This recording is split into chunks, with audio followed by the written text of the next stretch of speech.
Здравейте, приятели! Днес се намираме вече в колко е часа? 4 без 10. Намираме се в Амасия, град Амасия в Турция. И само да ви покажа в какъв хотел ни настаниха. Емин Ефенди Конаклари или Л. А това е къщата, където сме ние. Така, това е хотелът.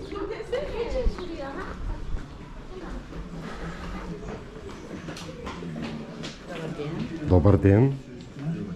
Да направим малко фото. Да. Това е ресторант. Това е ресторанта. Така. Това е лоби бара. И сега да отидем да видим стаята. Страшна е. Страшна. Не, как да не? Сега ще ви покажем стаята.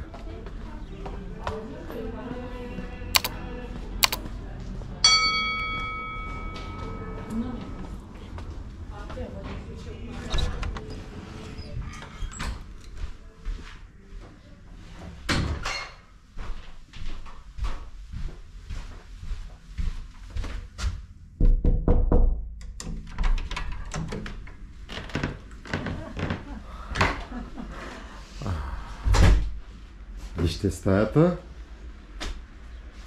И щастливата Милена. Да.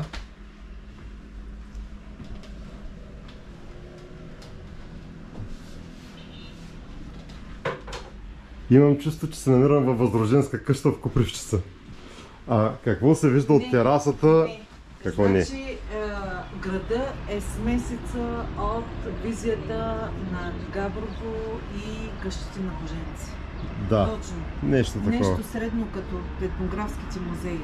С тази разлика, че реката е доста широка, поне има малки гондолки. Това не знам дали са точно гондолки или лодки, просто не ми приличат на лодки, по-скоро ми приличат на гондолки. Невероятна красота. На всичкото отгоре, за разлика от България... Каква гледка има отгоре? За разлика от България, целият град е опашан с планини. Да. И то е просто вътре в самия град. Точно сгушен. Невероятна красота. Невероятна. Стаите са ниски къщи, чистота. После ще ви покажа малко повече да видите, но аз за себе си мога да кажа, че е уникално. На митридатите 6, на фарнаците 2, гробовете са там. На последния митридат също е там. Този, който е победен, този, който е предаден от своя син Фарнак, а Фарнак е победен от Цезар. Когато е предаден от своя син, този митридат 6 иска да се отрови. По този начин иска самоубийство. Обаче, понеже от детска възраст е взимал отрови, боял се да го отровят, от отровата, когато не действа, казва на един от охранителите си да го убие с меча и той го довършва, убива. И след това му пренасят тялото тук и погреба. Той е последният, който е погребан тук.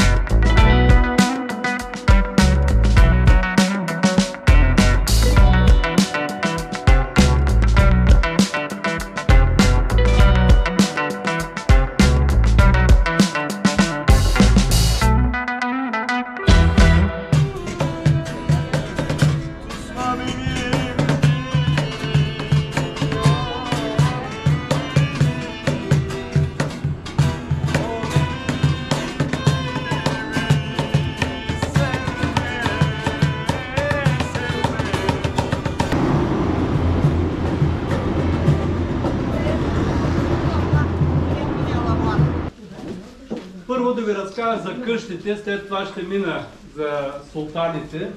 Сега, къщите, които се строят от османлиите, се строят по един определен порядък. Сега, тази къща, величествената, наричат конак. Конях означава, че в тази къща ще живее държавен служител. И той ще има своя малка администрация или голяма, зависи от неговия ранг. Сега, ако е везир, ще има голяма администрация, той е министър. Ако ще е някой там писар, който ще обслужва двореца или правителството, конакът ще му малко, обаче пак ще работят при него няколко човека. Или кадия, той ще има писари там, ще има преводачи с български, с каквито поданици живеят там, около кадията ги има тези хора. Сега, едната част на къщата, тази част, първата си е администрацията. Той тук ще работи, тук ще посреща поданиците, тук ще идват хората, като в служба. Тук ще видите принцовете, които са школувани тук и са ставали султани. Първият от тях е Йылдырым Бейазыт хан. Неговия баща го праща тук при роднините, за да бъде школуван, защото тук има много такива хубави медресета. Също така тук се преподава медицина, богословие, точни науки, персийски език, арабски език. Богословието също така е свързано с изучаването на арабски език. Все още тогава в османската държава няма такива медресета, училища, защото османите са бекташи. А тук тази част са сунизирани. Обаче вече знаят, че ако трябва да властват над Анадолуто, за да получат арабската помощ, трябва вече поне върхушката да поеме сунизацията. И затова принцовете тук получават образование при философи, учители, преподаватели, сунити.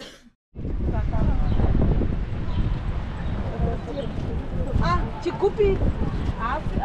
Да. Ама виж, това е много яко, не с то е много яко. Обаче много Зелена, намираме се в Амасия, Зелената река, ето там е часовниковата кула. Там има лодки. Ще се опитаме после да се качим на лодка да се повозим. Гробниците на понтийските царе и тях ще се опитаме там ще се опитаме да се качим. Вижте каква красота е, просто невероятно. Много приятно градче. Амасия. Града на амазонките, на ябълките и на какво беше още там. Разни работи. Направо уникален този град. Много хубав, много красив. Приказка. Да. Скъпи приятели, сега отделихме се от основната група. Тръгваме нагоре по тези стъпала там. Там не е по-интересно. Там е по-интересно да видим понтийските гробници. Да, на понтийските владетели. Това е къде е по-интересно. А после ще се опитаме да се качим на лодка. Да видим какво ще стане. Изключително красив град. Много красив град. Изключително красив град.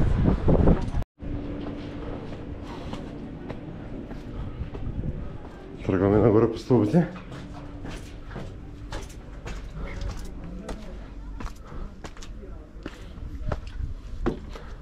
Айде. Ще падне качване.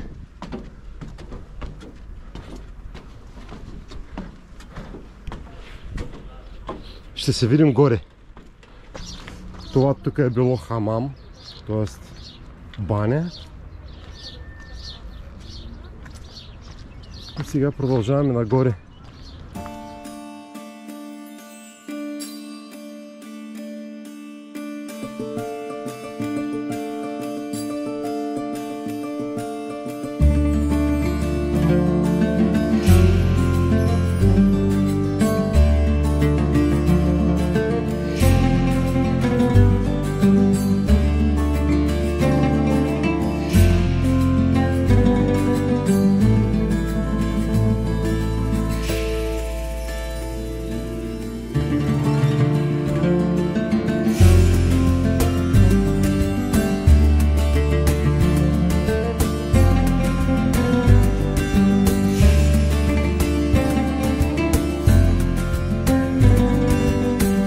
Вижте как е издълбано в скалата.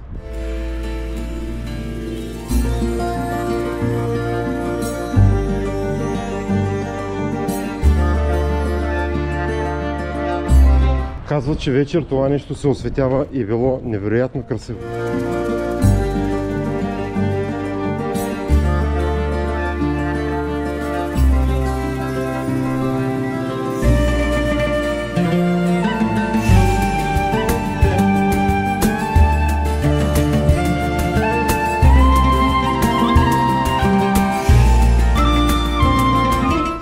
Боже, колко е красиво!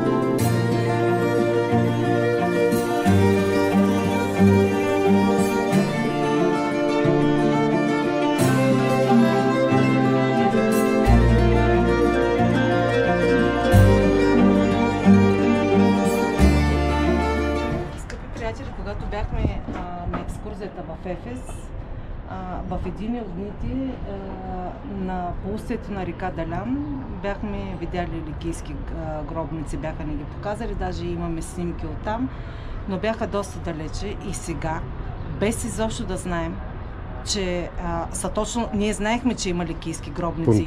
Понтийски. Понтийски гробници. Знаехме, че има, но не знаехме, че са точно в града.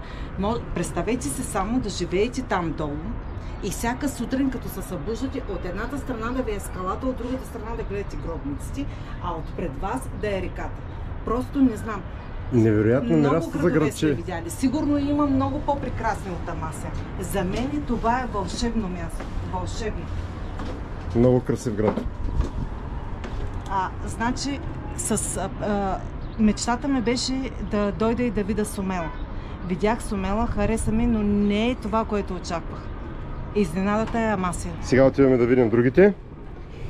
И после слизаме долу. И всичкото това е за колко лири? За 15 лири. За 15 лири. Вие може да се разхождате цял ден и да разглеждате нещо, което не можете да видите навсякъде. Как са дълбали скалата. Да, то се вижда. Виж как са стъпалата. Как са правили стъпалата. Не знам.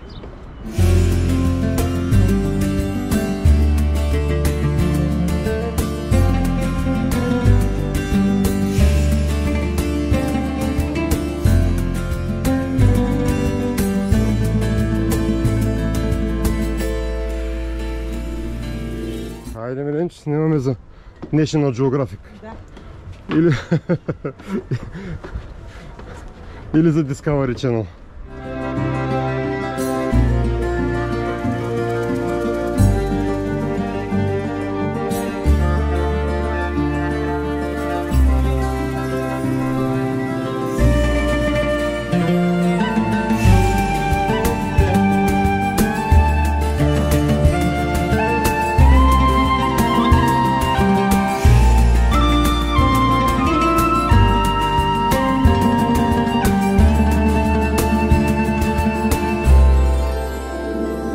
Колко си маничка в страни. И съм понтийска царица. Да, ма няма да те погребваме. Що бе, оставете ме тук.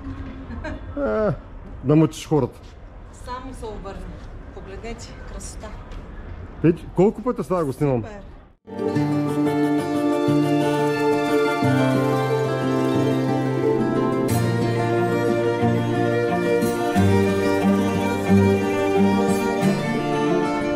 Оле, това е може би най-красивата от всички. Ага. Ако изобщо мога да се стигна. Как е издълбана от тук? Еха. Само си представете колко години и колко хора. И колко труд.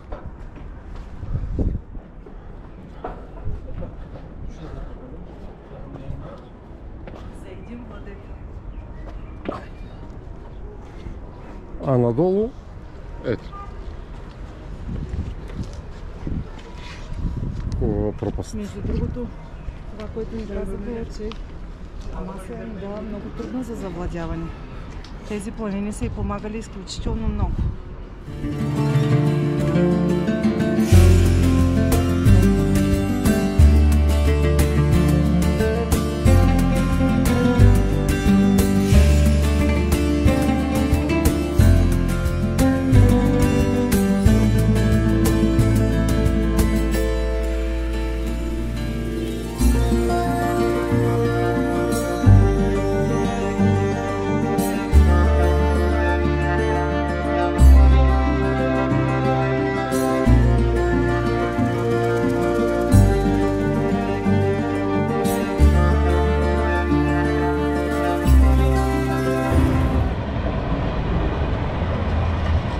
Значи имаме гробници, имаме река, ама имаме и влак. Минаваме под влак. Минаваме под влака. Приятели, това е центъра на Амасия. Ето го. А ето това тук е часовниковата кула, която по така бегал спомен, мисля, че нашия екскурзовод каза, че е построена 1850 година. Но не съм сигурен, после ще напиша, ще потърся в Google да видя и ще го напиша в клипа точната дата, но мисля, че тогава 1850 или 852. Ето го центъра отново.